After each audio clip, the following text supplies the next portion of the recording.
ang nagpapalakas kay Duterte ay ang patuloy ng mga palpak na polisiya ng Administrasyong Marcos. Sinabi magpapakulong December 15, nagpakulong ba kahit isa? Sinabi ipapasa yung Independent Commission for Infrastructure na mag-iimbestiga. Pinasa ba? Binola lang kami. Sabi, magpapasa ng isang makatotohanang anti-political dynasty. Ipa-priority. Ano nangyari? Sa halip na anti-political dynasty ang pinasa ng Committee on Suffrage and Electoral Reforms, ito po ay pro-political dynasties. Hindi lang magpapataba, magpapabundat pa sa mga dinastiya dito sa ating bansa. Yes, Madam Speaker, I rise on a matter of May we know the pleasure of the Honorable Egay? question of personal and collective privilege. May we know the... Well, I just have to explain my side because I was suddenly removed and replaced as the senior deputy minority leader yesterday. Would you like to transfer to the majority? The Honorable Egay Harisi has 10 minutes. Please proceed. Thank you, Madam Speaker. Yesterday, I was removed and replaced as senior deputy minority leader without any stated reason. But let me say this clearly. I have no bitterness about my replacement. In fact, I am honored that I was replaced by a fellow liberal and a far stronger fighter for truth and justice, Congresswoman Laila De Lima. She is a former senator, a former secretary of justice, and a woman who sacrificed 6 years of her life in prison for standing up against abuses in government and for speaking for the truth. If there is anyone more worthy to take my place, it is Congresswoman Laila De Lima. Papasalamat din po ako kay Minority Leader Nonoy Libanan. Alam ko po na nakatali ang kanyang mga kamay. Malaki na rin po ang kanyang sakripisyo sapagkat madalas siyang tinatawagan ni Majority Leader Sandro Marcos dahil sa aking tuloy-tuloy na kritisismo sa mga polisiya ng Administrasyong Marcos. Policies, ulitin ko po, policies, not personal attacks. Mr. Speaker, I believe that I have faithfully performed my duty as Senior Deputy Minority Leader. I have raised questions. I have spoken the truth. I have offered well-meaning criticisms in the interest of accountability. But it appears that this House leadership does not welcome criticisms. And that, Mr. Speaker, is the real problem of dynastic politics. When the President of the Republic has a son serving as Majority Leader of this House, there is an unavoidable conflict of interest when a son becomes overly protective of his father instead of protecting the integrity of legislation. Some time ago, I spoke about the failure of President Marcos to protect the integrity of the 2023, 2024, and 2025 national budget. This Congress inserted and diverted some 1.45 trillion in the national budget. This is unprecedented in the history of our country. Defunding major foreign assisted projects and even the computer-generated maintenance allocations for our national highways. Kaya nagkasira-sira na po ang ating mga major highways. Funds from the PhilHealth and the PDIC were also diverted.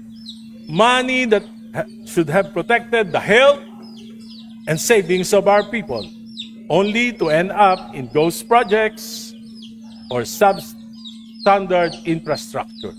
And so I ask, why did President Marcos allow this? Why did his cabinet remain silent? How could such massive diversions happen under his watch? Mr. Speaker, it is difficult to believe that this could happen without the knowledge, if not the tolerance of the President himself, especially when the Speaker then of this House is his own close relative. Hindi pa po ako tapos magsalita nang ako ay sunduin ni Minority Leader Congressman Libanan at dalhin sa opisina ni Majority Leader Sandro Marcos. Pagdating po namin, nandoon na rin si Speaker Bogie D. Nakaupo po ako, tahimik ako, sinita ako ni Congressman Marcos at tinanong, ano yun? I replied that the anti-political dynasty advocacy has long been one of my advocacies. Ngunit, sinabi niya, hindi yon. Inaatake mo ang aking ama. Ang sagot ko, ang kritisismo ay nakakatulong upang maituwid ang mga pagkakamali. Kung bukas ang isip ng mga nakikinig. Ngunit Mr. Speaker, bakit kailangan questionin ng isang miyembro ng kapulungang ito ang aking talumpati?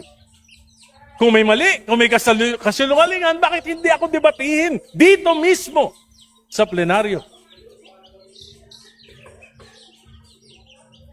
Sa aking pag-aaral, sa aking patuloy na pagtatanong, lalo kong nauunawaan kung gaano kalaking pandarambong sa pondo ng bayan ang naganap sa loob ng 3 taon ng Administrasyong Marcos.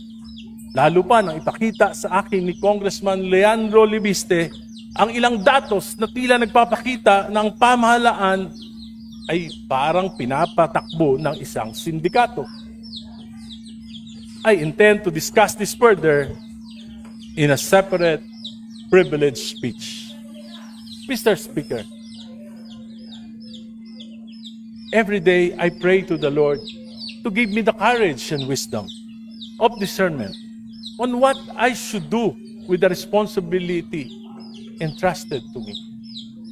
Madali sana para sa akin ang manahimik. Madali sana para sa akin na sumabay na lamang sa agos upang masiguro na mas tahimik ang buhay at baka manalo pa uli ako sa eleksyon sa 2028. Madali sana para sa akin na itigil na ang laban na ito na maaring tawagin ng iba na recklessness at padalos-dalos. But there is a greater calling, something that I cannot ignore, no matter how inconvenient it may be for me and for my family, something that I cannot close my eyes. Just like when the Lord called Abraham and said, "Go from your country and your father's home to the land that I will show you." And Abraham followed without hesitation. He followed the Lord. Even the uncertainty is unimaginable because he trusted that the Lord would guide him and that he was doing something for God and for his fellow men. For me, what I'm doing is a bit risky. That would already be an honorable life to live, despite all my weaknesses. 2 weeks ago, may isang gabinete ang kinausap ako. Sinabi sa akin, Guy, ang tingin ng Malacanang, Sara Duterte ka. Sabi ko po, nung panahon ng mga Duterte, ako yung kauna-unahan na nagsalita laban sa war on drugs. Tinanggalan pa nga ako ang distrito ng aking pondo ng 1 taon. Pero sila, Presidente Marcos, they enabled Duterte. Si Speaker Romualdez, Majority Leader, he enabled the war on drugs. Yung mga kasama natin na nagpo-prosecute ngayon kay Duterte, they enabled war on drugs. Ako po, nakipaglaban. At hindi ko po nilalabanan ang dinastiya ng Marcos lamang. Nilalabanan ko rin ang dinastiya ng mga Duterte. Welcome back to my channel, guys. Avi Vlog!